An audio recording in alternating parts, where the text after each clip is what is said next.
Dans cet exercice, on cherche à résoudre l'équation arc cosinus x égale 2 arc cosinus 3/4. Alors, pour cela, rappelons que la fonction arc cosinus vérifie la propriété suivante. Si t est dans l'intervalle 0π, arc cosinus x égale t, si et seulement si x égale cosinus t. Alors, on va donc commencer par vérifier que 2 arc cosinus 3/4 est bien dans l'intervalle 0π. En fait, si ce n'était pas dans l'intervalle 0π, l'équation n'aurait pas de solution. Alors, pour montrer que 2 arc cosinus 3/4 appartient à 0π, on va utiliser les propriétés de la fonction arc cosinus. La fonction arc cosinus, qui est donc définie sur l'intervalle -1, 1, est décroissante, même strictement décroissante en fait. Et par ailleurs, on a l'inégalité 1/2 inférieur ou égal à 3/4 inférieur ou égal à 1. Alors pourquoi ce choix des valeurs 1/2 et 1? C'est parce qu'on sait calculer arc cosinus 1/2 et arc cosinus 1. Donc d'après les propriétés de décroissance de la fonction, cela signifie que arc cosinus 1/2 est supérieur ou égal à arc cosinus 3/4 supérieur ou égal à arc cosinus 1. Et l'inégalité reste vraie si on multiplie chacun des termes par 2. Et donc ce qu'on obtient, arc cosinus 1/2, donc il s'agit de trouver un angle θ compris entre 0 et π tel que cosinus θ égale 1/2. Donc arc cosinus 1/2 c'est π sur 3 puisque cosinus π sur 3 égale 1/2. Et donc on a 2 fois π sur 3 qui est supérieur ou égal à 2 arc cosinus 3/4, ce qui était ce qu'on cherchait à évaluer, qui est supérieur ou égal à 2 arc cosinus 1, mais comme cosinus 0 est égal à 1, ici on obtient 0. Et donc 2 arc cosinus 3/4 appartient à l'intervalle 0, 2π sur 3. Donc on a même un petit peu mieux que ce dont on avait besoin. Donc maintenant, on peut résoudre l'équation. Arc cosinus x égale 2 arc cosinus 3/4. C'est équivalent à dire que x est égal à cosinus de 2 arc cosinus 3/4. Donc là, on a cosinus de 2 fois une quantité. Rappelons la formule, cosinus 2u égale 2 cosinus carré u moins 1, qu'on va donc appliquer là, qui donne x égale 2 cosinus de arc cosinus 3/4 au carré moins 1. Mais maintenant, comme arc cosinus est réciproque de cosinus, cosinus de arc cosinus 3/4, ça fait 3/4. Et donc, x est égal à 2 fois 3/4 au carré moins 1, qui fait 9/8 moins 1, c'est-à-dire 1/8.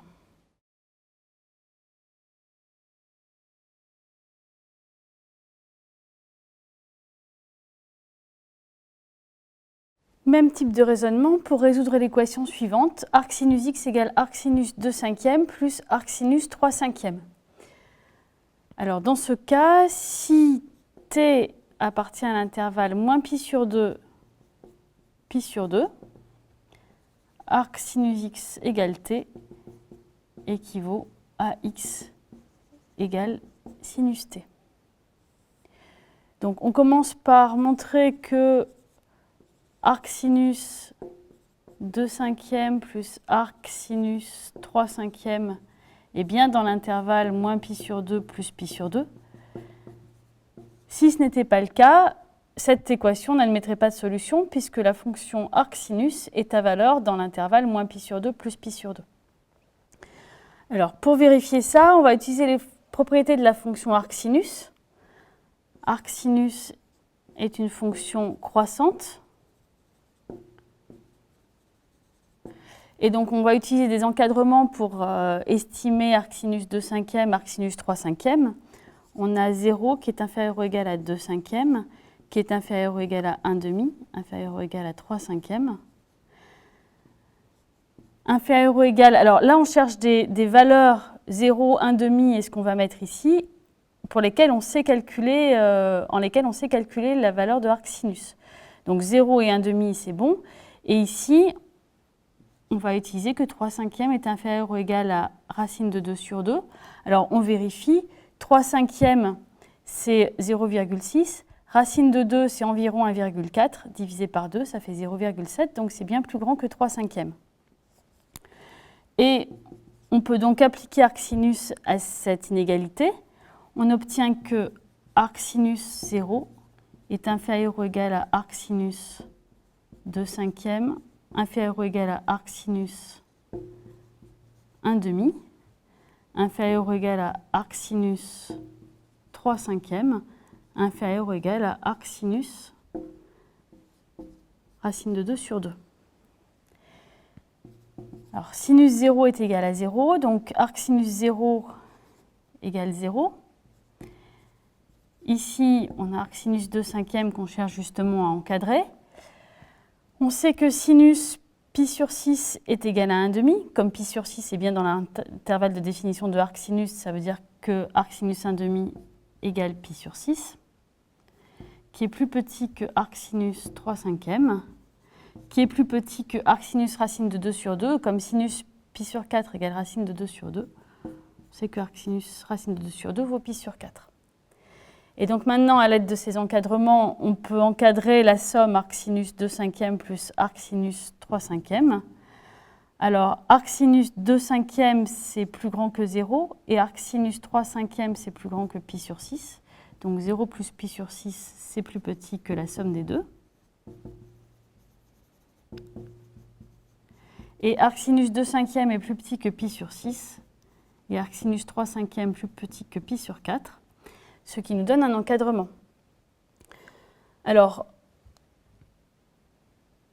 on vérifie donc que arc sinus 2 cinquièmes plus arc sinus 3 cinquièmes est dans l'intervalle pi sur 6 plus 4 pi sur 6 plus pi sur 4, qui fait donc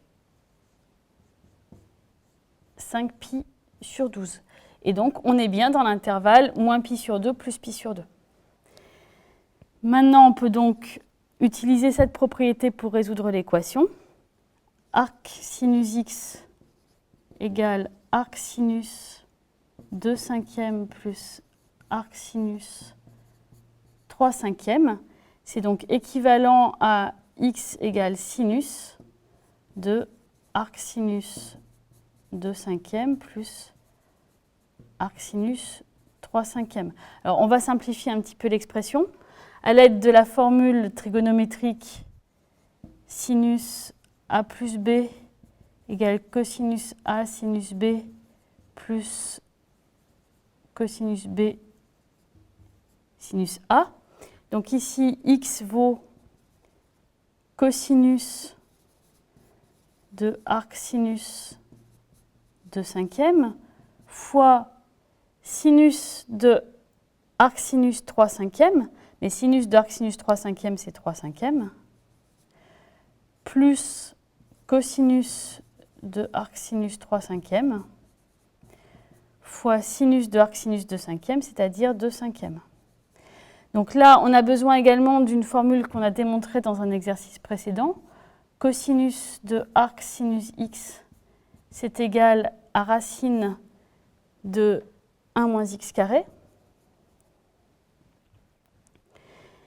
Et donc ici, on obtient racine de 1 moins 4/25 fois 3 cinquièmes plus racine de 1 moins 9/25 fois 2 cinquièmes.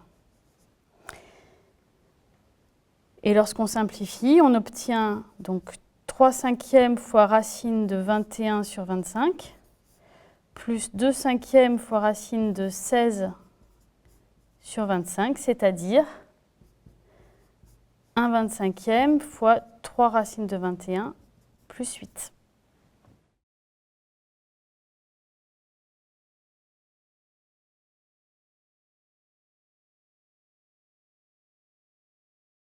On va cette fois résoudre l'équation arctangente 2x plus arctangente x égale pi sur 4. Elle est un petit peu plus compliquée que les précédentes parce qu'il y a deux termes qui contiennent du x. Et pour résoudre cette équation, on va raisonner par analyse-synthèse, c'est-à-dire qu'on va d'abord supposer que x est solution.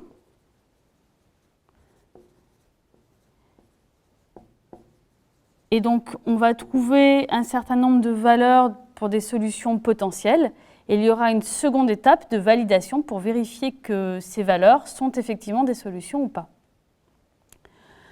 Alors, si x est solution, donc cette relation est vérifiée et on va appliquer la fonction tangente.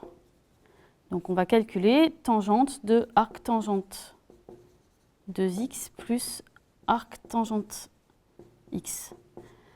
Donc si on a supposé que x était solution, ça veut dire que cette expression-là vaut pi sur 4, qui est bien dans le domaine de définition de tangente. Et donc, on doit avoir tangente arctangente 2x plus arctangente x égale tangente pi sur 4, c'est-à-dire 1. Mais maintenant, on a une formule pour calculer tangente a plus b en fonction de tangente a plus tangente b. C'est donc tangente a plus tangente b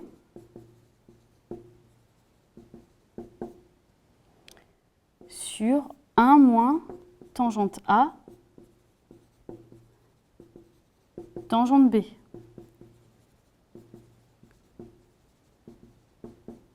Qui doit donc être égal à 1. Mais comme arctangente est réciproque de tangente, tangente de arctangente 2x vaut 2x, tangente de arctangente x vaut x. Et on obtient donc une expression rationnelle en x qui doit être égale à 1. Et on a de la chance parce qu'au numérateur, on n'a que des termes de degré 1 et au dénominateur, on a des termes de degré 0 et 2. Et donc, on se ramène ainsi à résoudre un polynôme du second degré. Donc, 2x carré plus 3x moins 1 égale à 0. Donc là, on peut calculer le discriminant et en déduire que cette équation admet deux solutions réelles. X égale moins 3 plus ou moins racine de 17 sur 4. On peut également faire une remarque supplémentaire, c'est que si x est solution de l'équation, nécessairement x est strictement positif. En effet, on voit sur le graphe de la fonction arctangente que si x est strictement positif, arctangente x est strictement positif. Si x est strictement négatif, arctangente x est strictement négatif. Et donc, arctangente x a le même signe que x. Et donc, si x était strictement négatif, on aurait ici une somme de deux termes strictement négatifs qui ne pourraient pas être égales à pi sur 4.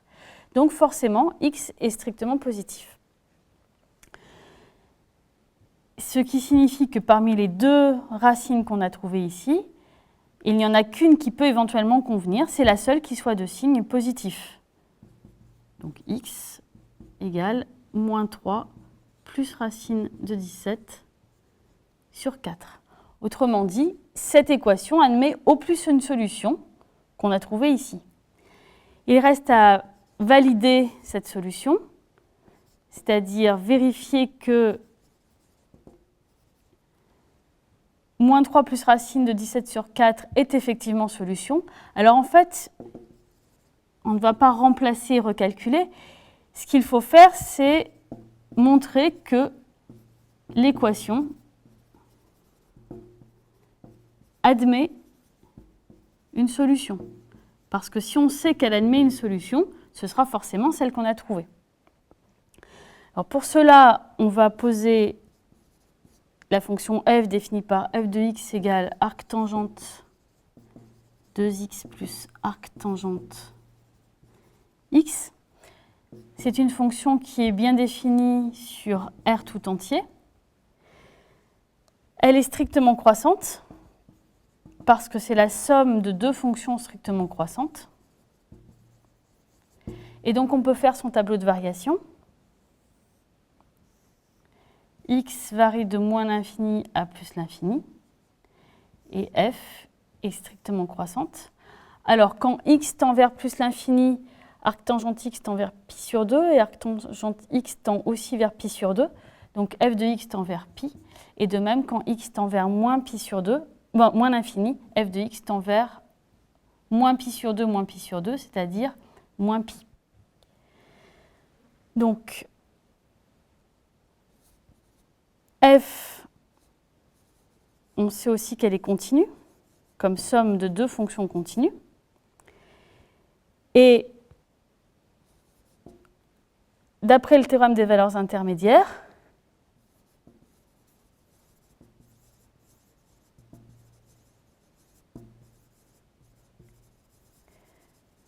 f prend toutes les valeurs qui se trouvent dans l'intervalle image. Alors, l'intervalle image ici, c'est donc l'image par f de l'intervalle moins l'infini plus l'infini. C'est donc moins pi plus pi. Et donc, comme pi sur 4 appartient à moins pi plus pi, on sait qu'il existe un x appartenant à R tel que f de x égale pi sur 4. Autrement dit, on peut trouver une valeur particulière ici de x telle que f de x vaut pi sur 4 et la valeur qu'on trouve ici, c'est exactement celle-là. Conclusion. Il y a une unique solution qui est celle qu'on avait trouvée, moins 3 plus racine de 17 sur 4.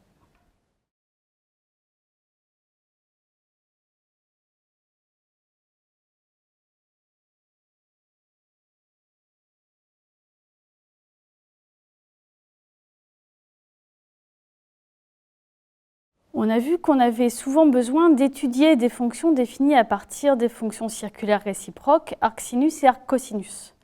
Alors, comment retrouver ces dérivées et éventuellement aussi comment les primitiver? On va voir que pour retrouver la dérivée d'arcsinus, il suffit d'appliquer la formule de dérivation des fonctions réciproques. Donc, la fonction qu'on va considérer, en fait, c'est la fonction f, qui est la fonction sinus, restreinte à l'intervalle ouvert moins pi sur 2, pi sur 2, et qui est donc à valeur dans l'intervalle ouvert moins 1, 1.